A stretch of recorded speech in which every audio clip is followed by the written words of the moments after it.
رفضت ملكي قلميسج حيون انقدا دبلت كاب فين دبلت بوتي إثيوبيا خيسا لبسيرو مدام هردوفه هيدان اينيوم جد غليس قدت اومت تغراي راوچا جراچو دابت موتوموت گمتومني كومشين مرغنموما اولانان بيكسيس موتوما نوروي موهيدا جملا دلتو تروموتيف تغراي را موتوما ابي احمد انغدم تمبرالي فد جده دبلت كام وراني همنت تغراي وران بلصغنا حليلو نجفنو فاچو سا كوماند بوستيل لولتو تغراي بيكسيس خوبني والو تستغراي فوراني بلسوم مورومو غودين ادسا بورومو وران بلصغنا دبلسوم سمركاني حاليل بومبي تخليس توغاندا كامبالا غودامو لوبو لميل نغانيا تدو مديسيتين غارين اسلاميك ستيت IS سنتولچه حاليل خناندو بوليسو ددم توكو دبلكنا موت سدم چالايو مدان پرزيدانتين بياتي يووري مسوفيني آلو باجي چوجرا ودولا خلطتين طلاق لنجر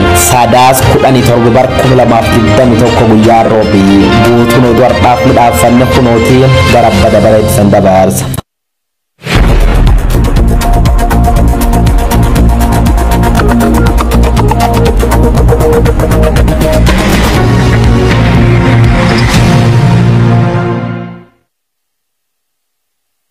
Ashama daawwattoota Oromiyaa Miidiyaa Neetwoork oduu har'aaf qabnu isinitti himaa ani Hunangidaati.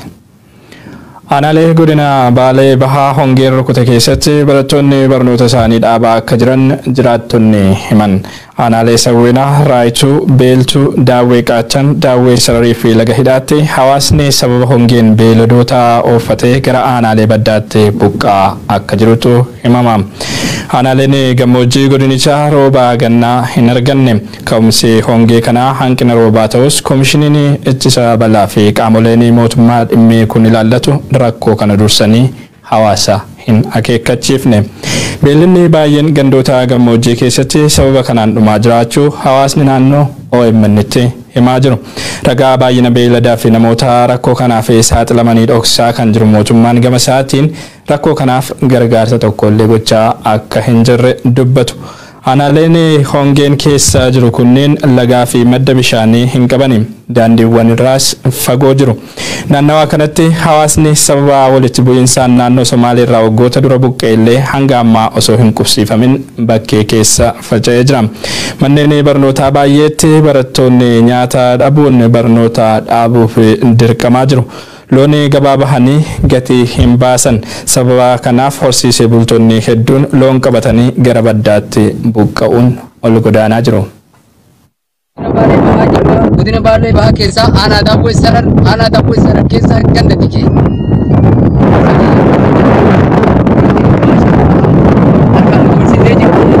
Awwala biyyi teenya sun karaa qabdu karaarratti wanti karaa keessa nasiin dura aanaa keenyarra daldalluun wadala harreeti. Wadalli harree sun bakka jiru lafa tafee raaqa isaa biraa deemanii jiran. Horsiisee bulaa waan ta'aniif waan aanaan keenya horsiisee bulaa ta'eef rakkoon sun harkaan qabdii waan fidamnu sun dabartee jirti. Ittaansee tanaan ittaansee taan itti ta'u re'ee jedhanii bulu. Wanni sun gaara keessatti hin duutu. Wanni sun amma gubattee jirti. Bishaan lafa teennaa duratti marroo roobaa bishaan garbaa dhufa. Bishaan garbaa sun hin jiran. Bishaan garbaa yeroo isaan dhuman bishaan dhanaanaa akka bishaan roobaatti makaman dhugnee jiraan. Bishaan sun ammoo soogda deebi'anii nama garaa muranii saniin dhumuu jirti dubartii fi ilmi xiqqaan bahaa inni saniin dhumee jira.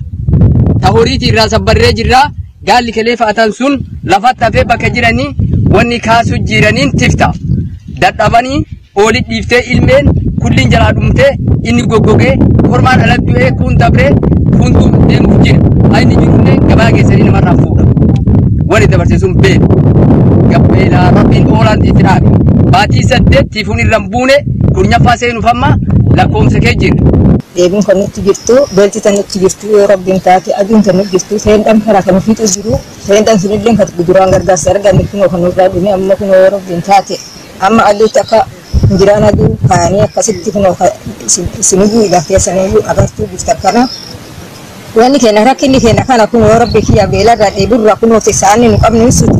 Olaaf ganna kunoo rooba agamii nutti rooba horiin qabnu kunoo kasin agartan kan akkan harreen takkatti hin duuseta bishaaniin dhufu deebuun kan ufitti dantiin kunoo ta namaa ta beelaa kunoo Kan hendak ka dua udah bersih dah beha.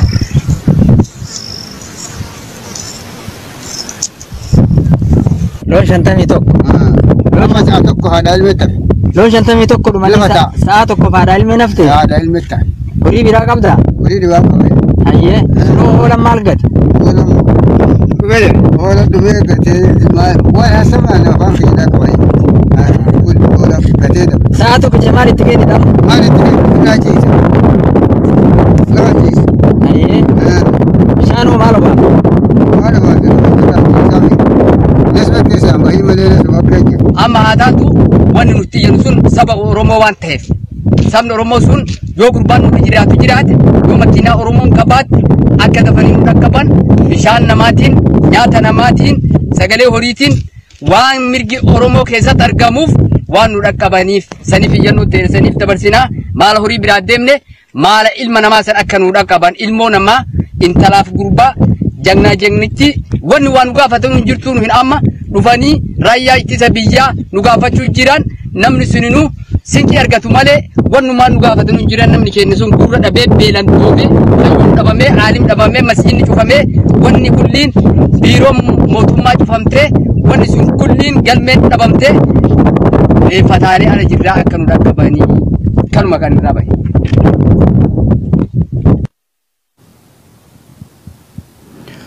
Garoodduwwan birootti wayitaa ceenu ammoo waraanni bilisummaa Oromoo torbanoota darban keessa zooniiwwan hundaan tarkaanfilee sirna aangoo irra jiru dadhabsan fudhachuusaa ibse.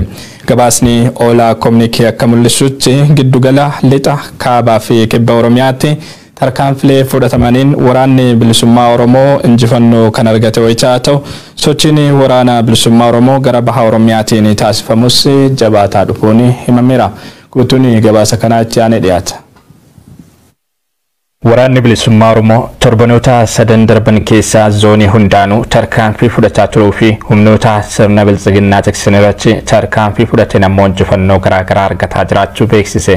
Waboon zoonii giddu galeessaa Shawaa Kaabaa Aanaalee warra Jaarsoo hidha bu'aa bootee Kuyyuu fi Darraatti lolaa humnoota murni aangoo irra jiru bobbaasu waliin irra deddeebiinii taasifameen humna isaan loluu irratti injifannoo guddaa gonfachuu hedduu isaanii du'aan adabuu meeshaalee waraanaa hedduu booji'uu fi magaalota aanaalee kanneen irraan kan hafe gandoota baadiyyaa guutummaatti to'achuu gabaasni Oolaa Koomnikee ni mul'isa. Shawaa Lixaa Aanaalee Amboo, Gindabarat, Midaaqanyi, Meettaa Roobii, Meettaa Walqixxee, Adaa Bargaa fi kanneen birootti lolaa torbanoota lamaan darbanii fi sirna aangoo irra jiru waliin taasifameen humnoota sirna biltsiginnaa tiksan hedduu du'aan adabuu fi meeshaalee waraanaa isaanitti fayyadaman booji'uus ibseera. Magaalota aanaarraa kan hafe gandoota baadiyyaa aanaalee kanneen jalatti argaman hedduun waraana bilisummaa Oromootiin dhuunfatamanii jiraachuus gabaasni kun ni mul'isa.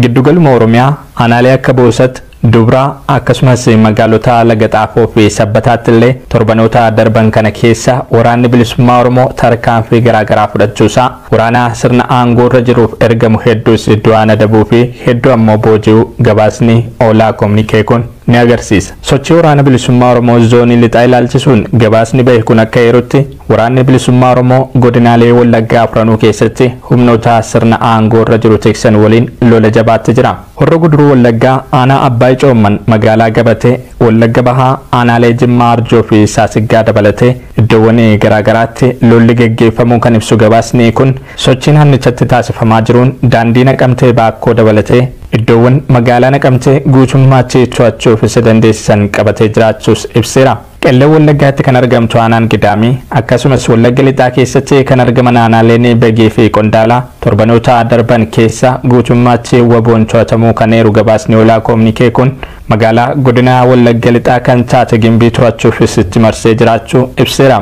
Godinichatti miseensonni humna addaa Oromiyaa 765 ta'an wabootti dabalamaniiru jedhe. Sochii waraana bilisummaa Oromoo zoonii kaabaa ilaalchisuun gabaasni bahe kun akka mul'isutti godina addaa saba Oromoo Walloo keessatti aanaalee argaman humnoonni walta'iinsaa waraanni bilisummaa Oromoo waraanni Tigraay fi hidhattooti hawaasa naannoo walta'iinsaan dhuunfatanii jiraachuu eere. Aanaa Arxummaa Fursii bakka Ciraa jedhamutti humna raayyaa ittisa biyyaa barbadeessuun meeshaalee waraanaa gurguddoo booji'uu kan ibse waboon aanaalee Dawwaa Caffaa, Jillee Dhummuugaa, Arxummaa Fursii fi magaalota akka Xaayee fi Sanbatee keessaa waraana sirna biltsiginnaa fi humnoota Amaaraa wal ta'iinsaan qulqulleessuun gara magaalota godina Shawaa Kaabaa naannoo Amaaraa jala jiran kan akka Shawaa Roobitii fi Dabra Biraan to'achuutti qajeeluu isaanii ibseera. Gama zoonii kibbaatiin aanaalee Goorodoolaa fi Waadara jidduutti lolli geggeeffamu lola tureen ammoo humnoota sirna aangoo irra jiru tiksan irraa 20 ajjeefamuu fi 8 madaa'uu eera gabaasni kun sochiin magaalaa Nageellee guutummaatti to'achuuf taasifamus itti fufee jira jedhe. Aanaa Liiban iddoowwan Mugaayyoo fi Dhakaa Qallaa jedhamanichis lolli turuu waraanni sirnichaa 24 fi konkolaattonni isaanii barbadaa'uu ibsa gabaasichi. Sochiin waraana bilisummaa Oromoo zooniiwwan lixaa giddugaleessa kaabaa fi kibba Oromiyaatti taasifamaa jiru kun gara baha Oromiyaattis babal'ateera. Baha Oromiyaa aanaa mi'eessuutti tarkaanfii humni furgaatu waraana bilisummaa Oromoo tibbana fudhateen waraanni sirna aangoo irra jiru 20 caalan barbadaa'uu kan eeru gabaasni kun meeshaalee waraanaa sirnichi itti fayyadamaa ture booji'amuus ibseera. Tarkaanfii aanaa mi'eessuutti fudhatame kana OMN miseensota waraana bilisummaa Oromoo Cibraa Ilmoo Qilxuu dubbisuun gabaasuunsaas ni yaadatama. Injifannoo waraanni bilisummaa Oromoo zooniiwwan hundaan galmeessaa jiraachuu ibsa kana laalchisuun gama sirna aangoo irra jiruutiin hanga oduun kun qindaa'etti deebiin kenname jiraachuudha baatus dhiheenyuma kana koomishiniin poolisii Oromiyaa humna 5 ittiin jedhu kanarratti tarkaanfii fudhachuusaa ibsataa ture.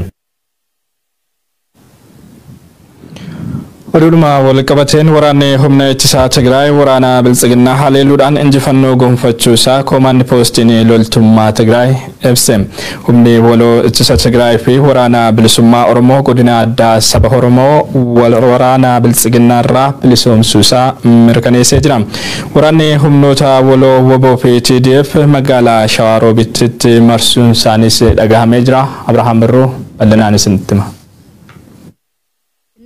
የኦሮሞ ነጻነት ሰራዊት አዶታ ወራና ዱረቲ ወልቲ ፉፊንሳን ፋና ወራና ብልጽግና ሆርዶፉዳን ሀሌላ ሉልቶታ ብልጽግና ረቲ ፉደታ ከጅሩ ሁምኒ ወራና TDF አዶታ ወራና አፉሪ ረቲ ሀሌላ ወልቲ ፉፋ ጎደን ሁምኖታ ብልጽግና በርበዴሱ ፊ ፈፈጫሱሳ ኢብሴት ጅራም እንጂፈኖ ኮማንድ ፖስቲ ሎልቱማ ትግራይ ኢብሴ ከናን ሜሻሌ ወራና ጉዳ ፊ ግዱገሌሳ ደበለቴ ቀበኛ ጉዳስ ወራና ብልጽግና ጨጨቤ በቀታ ጅሩራ ቦጂ ኡሳ ለብሴ ጅራም ተርካን ፊ ሎልቶት ብልጽግና ፊ ሁምኖት ፊንጣለይ አማራ ረቲ ፉደተሜ ከናኒስ መጋሎት ሄዱ ፊ በኮታ ተርሲሞ ሎልቱማ በርባሽሶታን ተዋና ወራና ብልሱማ ኦሮሞ ፊ TDF ፊን ኡንፈተሙ ኢፈጎዴ ጅራም ሃሉ መከናን ጎድና ዳሳ ኦሮሞ አደ ወራና ጣየት ተርካን ፊ ወሎ humna ittisa Tigraay fi WBOtiin fudhatameen magaalonni akka Maajate, Karraqoree, Haxaayee, Sanbatee, Garbii fi kanneen biroo guutummaan guutuutti dhuunfatamuu ifa godhee jira. Humni waloo waraana bilisummaa Oromoo fi TDF duula isaa itti fuudhaan waraana bilisummaa fi humnoota finxaaleeyyii Amaaraa gara magaalota Shawaa Roobit Bergidii fi kallattii adda addaatiin faffaca'ee haleeluu itti fufee akka jirus ibsa kanaan beeksisee jira. Gama lixa wallootiinis adda waraanaa warra iluu irratti haleellaa wal fakkaataa taasiseen injifannoo boonsaa argachuu ka ibse waraanni Tigraay magaalota akka Kabbee, Sanyoo Gabayaa, Luugamaa fi kanneen biroo qabachuusaa ibsa baasee kanaan mirkaneessee jira. Kallattii ba'aa fi kibba ba'aatiin adda waraanaa miila irratti haleellaa guyyootaaf walitti aansuudhaan taasisaa tureen humnoota biltsiginnaa rukutuun faffacaasuu fi barbadeessuu ibsee jira. Addi waraanaa afraffaan irratti injifannoo galmeessisee adda waraanaa Gaashanaati ka jedhe ibsi injifannoo koomaandi poostii loltummaa Tigraay tarkaanfii kanaanis humnoota finxaaleeyyii Amaaraa hedduu haleeluudhaan lafa tarsiimoo hedduu qabachuu ibsee jira. Sirni biltsiginnaa gama isaatiin rukuttaa waraana humnoota Tigraay fi waraana bilisummaa Oromoo fashilsaa jirra jechuun alatti humni waraana biltsiginnaa lafa deebisee qabates ta'ee injifannoo waraanaa argatee adda baasee waan dubbatee hin qabu. Odeessa waaree booda har'a dhuga'een waraanni waloo humnoota waraana bilisummaa Oromoo fi TDF magaalaa Shawaa Roobit marsuun dhaga'ame. Tibbanaa haleellaa qindaa'aa waraana biltsiginnaa fi humnoota finxaaleeyyii Amaaraa irratti fudhateen guutumatti godina addaa saba Oromoo kan qulqulleessu humni waloo waraana bilisummaa Oromoo fi TDF loltoota biltsiginnaa gara Shawaa Roobitii fi Dabra Siinaatti baqatan haleeluudhaan magaalaa Shawaa Roobit marsuun isaanii dhaga'amee jira. Lola humna waraanaa biltsiginnaa baqataa jiru irratti taasifamaa jiru kanaanis magaalonni fi bakkeewwan murteessoon akka Jaawwahaa, Qaawot, Ambaalaay, Gidimii fi kanneen biroo guutumatti waraana bilisummaa Oromoo fi TDF'n dhuunfatamuu isaanii jiraattonni OMN'if mirkaneessanii jiru. Waraanni bilisummaa Oromoo ibsa karaa dubbii himaasaa Odaa Tarbiitiin baaseen waraanni bilisummaa Oromoo fi TDF magaalaa Shawaa Roobit cinatti waraana biltsiginnaa haleelaa akka jiran mirkaneessee jira. Uummanni Oromoo godina addaa saba Oromoo waraana bilisummaa Oromoo fi humna ittisa Tigraayitti makamuudhaan deeggarsa gama hundaa taasisaa akka jiru maddeen keenya naannichaa dabaluun OMN itti himanii jiru. Bifuma wal fakkaatuun cunqursaa waraana Biltsiginnaa fi caasaa Finxaaleeyyii Amaaraa irraa kan bilisoome godinni addaa saba Oromoo caasaa bulchiinsaa sadarkaa hundatti ilmaan keenya diriirfataa jirraa jedhanii jiru. Waraanni Biltsiginnaa tibbana irra deddeebiin haleellaa xiyyaaraa fi diroonii magaalota Sanbatee fi Haxaayyee irratti taasisaa turus bu'aa tokko osoo hin buusiin yeroo ammaa magaalaa Shawaroobit keessaa baqataa jira.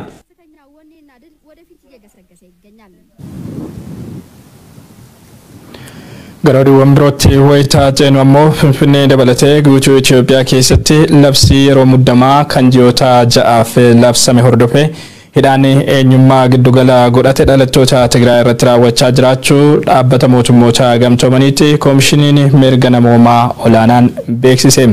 Gochi kun hatattamaan dhaabbachuu baannaan biyyattii diigumsaa fi qoqqoodiinsa hamaatti geessuu danda'a kan jedhan dureen dhaabbatichaa Antonio Guterres mootummaan Itoophiyaa hojjettoota kiyya kan dabaan hidhee jirus hiikuu qabaa jechuun gaafataniiru. Guyyoo Waariyoo gabaasa Reuters fi Al Jazeera irraa argate akkattaan qindeesse. UN and humanitarian sources say they were arrested during government raids targeting Tigrayans.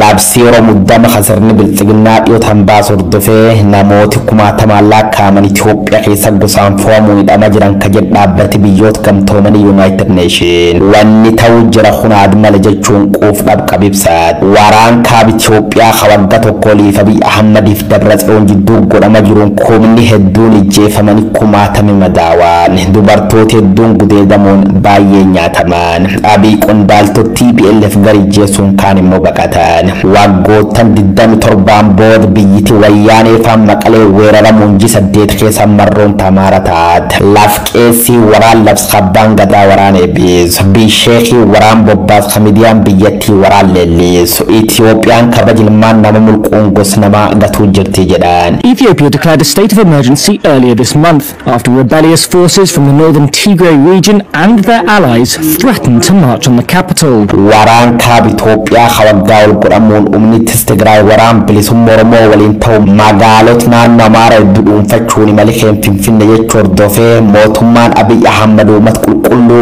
gaaga'uun hidhaan buxe baasuu jira jedhan. Diinagdeen biyyattii qooba nageenyilleen furdaa biyyatti badhaafama Noobeelii Addis Ababaa waraanaan huqqatte waan bobbotti fakkaate aduun sidhiinaa waraabessisi nyaatee abamte humnaan dirree waraanaa geeffamu hanga waraan hidhatte lafee guutumatti biyyattii jiruun akkitti dhoofti maata. Finfinnee dabalatee guutuu biyyattii keessa labsii yeroo muddama hajijaaf turtu jedham jalqabu hordofee hidhaan eenyummaa jiddu galeessa godhatu uummata nagaa irra raawwachaa jiraachuu koomishiniin mirga namoomaa Itoophiyaa beeksise ture. Tigree taanaan badde Oromoo taate Biltsiginnaa faarsuu baannaan nyaatamtee jedhu warri OMN armaan durtu beeza. Where the country says it will punish United Nations or African Union staff who break the law. Poolisiif qaamoleen nageenya gaafii tokko malee man kan keessa hatta'u haga qabdasi hidhuun mirgii hin kennaminiif hin jiru. Kanaaf addunyaan guutuun soda nageenya irra kakaa'ilamii cuuf godaansisuun biyya Abiy Ahmad Itoophiyaa keessa baqachuu irratti argama. Naannoo torbaan tokkinguun qof keessa namooti 60,000 caalan keessumatti immoo dhalattooti Tigraay jiblaan hidhama jira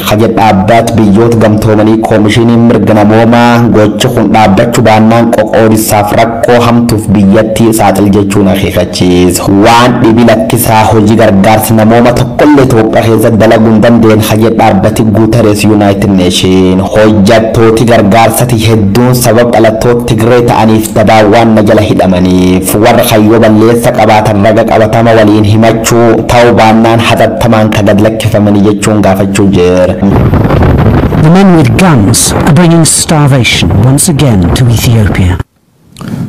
Oduma wal qabateen magaalota Finfinnee fi naannoo isheetti dhalattoota Oromoo sababa ilaalcha siyaasaa fi bakka dhaloota isaanii adda foonii hidhuun itti fufee jiraattonni Finfinnee fi naannoo isheerraa OMN dubbise nutti himan. Labsiin yeroo muddamaa erga labsamee as magaalota Finfinnee, Buraayyuu, Sabbataa, Sulultaa fi Lagaxaafoo dabalatee iddoowwan garaagaraatti hidhaa fi dararaanii sirni aangoo irra jiru dhalattoota Oromoo gandaa fi ilaalcha siyaasaan qoqqooduu raawwatu hammaatee jiraachuu himaniiru.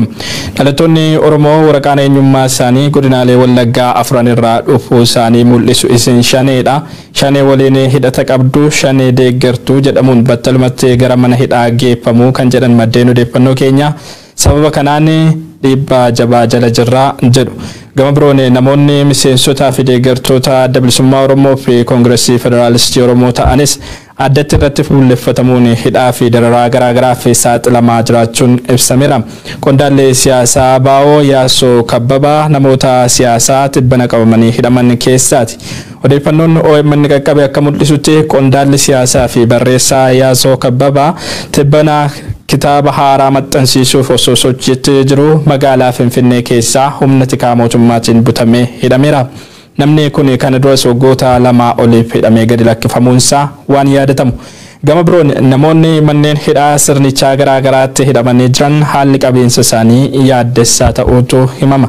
Magaalaa Finfinnee keessaa ji'oota muraasaan dura humnoota tikaatiin kan butame artist Daani'el Gammadaa yookaan Karadeemaa fi obboleessisaa Yoonaas Gammadaa dabalatee namoonni yookaan dhalattoonni Oromoo 195 ta'an mana hidhaa dhiphoo godina Shawaa Lixaa aanaa Daabargaa magaalaa Incinniitti argamutti hidhamanii dararaa garaagaraa argaa jiraachuu OMN odeeffateera. Artist Daani'el yookaan Karadeemaa dabalatee namoonni mana hidhichaatti argaman iddoowwan garaagaraatti dararaa suukanneessaan erga irratti raawwatameen booda gara mana hidhaa Hincinnii geeffamuu isaanii haalli achitti isaan mudataa jirus hammaataa ta'uu fi mana murtiitti illee kan hin dhiyeeffamne ta'uu himameera. Haluma wal fakkaatuun hidhaa jumlaa dhalattoota Oromoo fi Tigraay irratti mootummaa Itoophiyaatiin raawwatamaa jiru akka balaaleffatu mootummaan Noorweey beeksise. Dhalattoonni Oromoo fi Tigraay daa'imman kichuu hanga maanguddoo buleeyyitti sababa eenyummaan hidhamaa jiru kan jedhu ibsi ministeera dantaa alaa Noorweey hidhamtoonni saffisaan mana murtiitti dhiyaachuun wanti yakkan beekamuu qabaa jedheera. Karaa biraatiin waraanni Itoophiyaa keessaa haal duree tokko malee dhaabbatee ulaan deeggarsa namoomaa akka banamu waamicha goonaa jedha ibsi mootummaa Noorweey kun.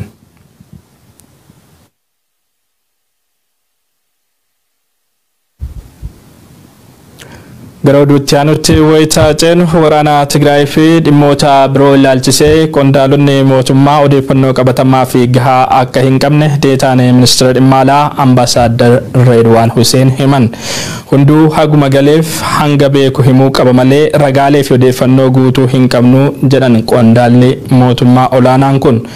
Qondaaltonni mootummaa odeeffannoo sirrii hin taanee fi itti hin amanne waliin rakkachaa akka oolan himan Ambaasaadder Reedwaan marii dippiloomaatota waliin yeroo dheeraa booda godhaniin. ዓለም አቀፍ ማህበራት ጫናውን ተቋቁመን ቀደም እንዳላችሁት የኢትዮጵያ አንድነትም ከመቼውም ጊዜ በላይ ከፍ ያለበት ጊዜ ስለሆነ ቀዳዳዎቻችንን ዘግተን በአንዳችን ጉድለት አንዳችን ሞልተን በድምር ውጤቱ እንዴት እናሸንፋለን በሚለው ላይ ተጋግዞ መሄድ ነው ሊሆን የሚችለውና አንዳንዴ በወቅቱ መብራራት የማይችሉም የማይገባቸው ነገሮችም ይኖራሉ። ኢባ ሐዋሳ አዱኛ ደምደመኔ ቃው ኬኛ ጩፋቹዳን ሂርና ወሊ ጉቱ ወልገርጋር ደሙ ቀምና የሮ ቶኮ ቶኮ ወኒ ዱበቹን ረንጂራን ንጅራ ገሩ ካዩ መቀበነ ቀበኔ ደሙዳ ሃል ዮም ጀተሞ ኢብሰ በላ ይረት ጋፈና አማፍ ገሩ ሁንዱ ዋኑ ማርካ ቀቡ ቀበቴ ደሙዳ አኒ መታን ኮሚዲያፍ ኦዴፈኖ ከኒ ጀደሜ ረመደሜ የሮ ቶኮ ቶኮ ዱቢና ዱፉ ዲዳ ወንን ኢትነመነስ አከን በርባደሙ ጅራ የሮ ከና ኢብሰ ሚዲያ ዳፍ ከኑፍ ነረከት ገሩ አጉመና ገለ ወሊት ፊፊዴን ሆጀቻ ደም ጉያ ጉቱ ወሊት ቧውል ፖሊሲ ናፊዱ መከላከያ ናፊዱ ወርቲካ ሀፊደ እንጀነ አተካሮ ራወል አተካሮ ከነገሩ ኡመታ ፊሊፕስን ሱን ሁምነ ኢትዮጵያ ዲጉፍ በልበለ በኑዳ ዋኑ ማርካ ቀምኑ ፊ ቤክን ወሊት እርብኔ ዱበን isinis mootummaarraa yeroo mara deebii quubsaa fi sirrii argachuu dhabuu dandeessu. Nus akkanuma argachaa waan hin jirreef. Kanaafuu waanuma harkaa qabdanii fi beektan dubbadhaa. Wabii biraan qabnu. ሁሌም በቂ መልስ ባታገኝም እኛም ያገኘን ስለማይሆን ባንዳንዱ እርስ በርሳችን ስንጨቃጨቅ እንውላለን። መከላከያ የነምጣ ፖሊስ የነምጣ ደህንነት የነምጣ እያለን እኛም ስንከሳት ነው የምንውለው። ግን ለፓብሊኩ አናወጣው። ለኢትዮጵያን ለማተራመስ ለሚፈልጉ አካላት አንገልጽም። የቻልናትን ያክል እንቃረንና የቃረናትን እንሸጣታለን ከነ ድክመቷም ቢሆንና በእናንተም ረገድ ይሄን አጠናክሮ መቀጠል ነው ዘላቂው ዋስትናችንና ድላችን የሚያረጋግጠው የሚል እንደ ምክርም ለመውሰድ ነው። በሁሉም ጉዳይ መደሰት፣ በሁሉም ጉዳይ መስማማት፣ በሁሉም ጉዳይ ዝርዝር ማብራሪያ ማግኘት ለግዠሪ ነው በእንደዚህ አይነት ጊዜ። Marini biyyoota miseensa IGAD rakkoo Itoophiyaa fi fala barbaacha Uganda Kampalaatti geggeessuuf turan haqame. Marini biyyoota miseensota IGAD dhimma Itoophiyaa irratti fuulleffatee fi rakkoo biyyattii Marini furuu kaayyeffate kun kaka'umsa pirezidantii Uganda Yoweri Museveniitiin kadeessa taa'amuuf kan karoorfame ta'ullee haqamuunsa ibsameera. Haqamuun marii kana haleellaa kaleessa magaalaa Kampalaatti raawwatameen wal qabachuu akka hin oolletu himamaa jira. Haleellaa gareen biyya Koongoo maadheffate Allied Democratic Force jedhamu raawwachuunsaa himamaa jiruun namoonni 330 kan ta'an madaa'uu miidiyaaleen gabaasaa jiru. Haleellaa kaleessa magaalaa guddoo Uganda Kampala naannoo waajjira poolisii fi gamoo paarlaamaa biyyattii cinatti dhaqqabuun himame kanaan gocha balleessanii baduu gareen shoror keessatti moggaafame raawwatedha jedhu warri mootummaa biyyattii.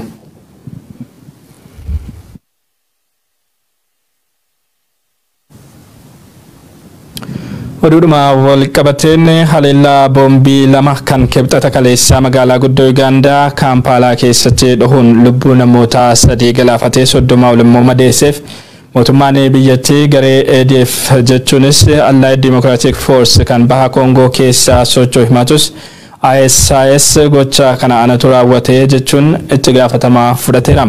Ugaandaatti haleellaa wal fakkaatu kan biroon raawwatamuu waan danda'uuf hojiin eegumsaa cimee kan itti fufe yommuu ta'u pirezidantiin biyyattii Yoweri Museveni garee kana ni balleessinaa jechuun dhaadatan. Guyyoo Waariyoo bal'isee isinitti hima. One blast took place near the parliament, with the other going off close to the city's police headquarters. Haleella bombii takhaledr Uganda Kampala rasunnam sadifit ISIS ana darbatee jedhe. Haleella bombii lam khibxat khaleessa magaal guddaa Uganda Kampala keessa baafachuun nam sadifit 30 madeessite. Mootummaan biyyattii garee ADF jechuun Allied Democratic Force khaba Kongo keessa sochooti matullee ijoolleen Abu Ibrahim Al-Hashim Al-Quresh ISIS nu darbateen kijibina jechuusi miidiyaa isaanii Amaq News Agency warbeeffachuun BBC Afrikaan gabaas. Gaanam keessa naannoo sa'aatii 4 namni lama dhoqqeen oriyu bombii udduuf micciiruun seensu waajjira poolisiitiif buufata paarlama biyyattii duratti bidiqabsiisuun nama baasan. Sadeessoo darbachuuf jette jennaan harka fashaleessin ka jedhu bihimaan poolis biyyattii Fred Naga shoror keessitooti hummal dhibi tolfachuun ammalee nam fixu waan dandeettuuf of eeggannoo jabduun lafeega jirjechuusaa Daily Mail barbaloom.